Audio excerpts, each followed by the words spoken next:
Saudara Mabes Polri menetapkan petinggi kami, Jumhur Hidayat, Syaganda Nenggolan, dan Anton Permana sebagai tersangka penyebaran berita bohong yang berisi hasutan terkait Undang-Undang Cipta Kerja. Kadif Humas Mabes Polri, Irjen Argo Yuwono menyatakan para tersangka menyebarkan berita bohong melalui akun media sosial. Tak hanya berita bohong, unggahan di media sosial yang dilakukan tersangka berisi hasutan di tengah unjuk rasa demo Cipta Kerja. Tak hanya petinggi kami, Mabes Polri juga menetapkan 4 tersangka di Medan, salah satunya merupakan admin kami Medan. Pola daripada hasutan. Tersangka jika mengunggah konten ujaran kebencian ya di Twitter itu milik yang bersangkutan, milik tersangka JH ini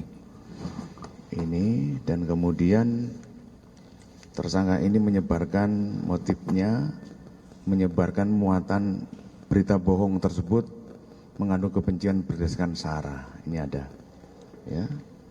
Dan yang bersangkutan kita kenakan pasal 28 ayat 2, kita juntukan pasal 45A ayat 2 Undang-Undang Nomor 19 Tahun 2016 tentang ITE, dan juga pasal 14 ayat 1 dan 2 dan pasal 15 Undang-Undang Nomor 1 Tahun 1946. NSN juga sama, dia menyampaikan ke Twitternya, yaitu salah satunya menolak Omnibus Law, mendukung demonstrasi buruh, turut mendoakan belasungkawa demo buruh ya. DW ya, inisialnya DW. Ini dia sama ya, juga memposting di akunnya, akun yang bersangkutan ada 4 akun ya. Kemudian juga ada ribuan followernya.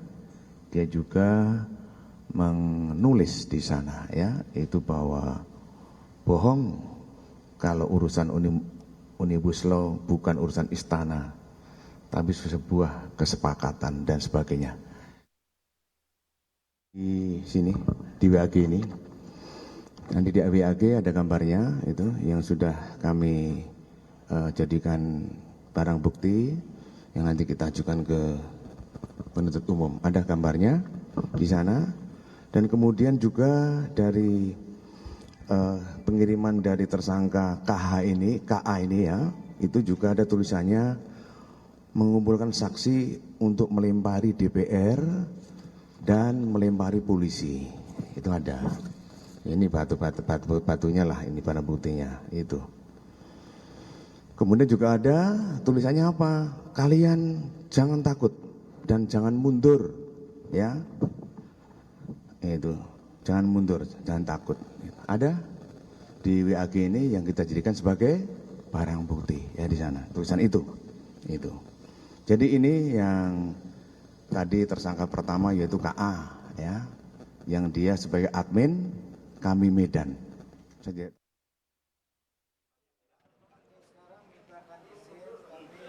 Koalisi Aksi Menyelamatkan Indonesia mempertanyakan soal penangkapan terhadap aktivis kami, termasuk proses hukum yang dilakukan polisi terhadap aktivis kami. Ketua Komite Eksekutif kami, Ahmad Yani, menyatakan ada kejanggalan, termasuk sejak penangkapan yang dilakukan. Selama masa COVID ini lebih banyak tidak ada di kantor. Sekarang mintakan izin. Proses yang namanya penangkapan. Dalam proses yang menaikkan tingkat ke proses penyidikan. Rekan-rekan wartawan harus memahami bahwa laporan polisi yang dibuat dalam kasus ini pada tanggal 12 Oktober. Sprindik keluar, surat perintah penyidikan itu keluar tanggal 13 Oktober. Artinya 13 Oktober itu bisa kita ambil ada jam 00. 13 Oktober masuk jam 00. Pak Saganda, rekan kami Dr. Saganda Nenggolan, diambil di rumahnya jam 4 pagi. Artinya sejak keluar sprindik sampai dengan penangkapan itu hanya 4 jam.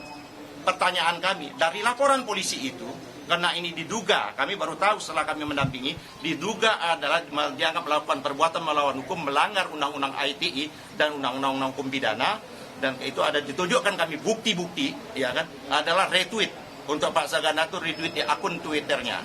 Nah oleh karena itu kami melihat bahwa ini ada proses kejanggalan. Pertanyaan kami yang pertama.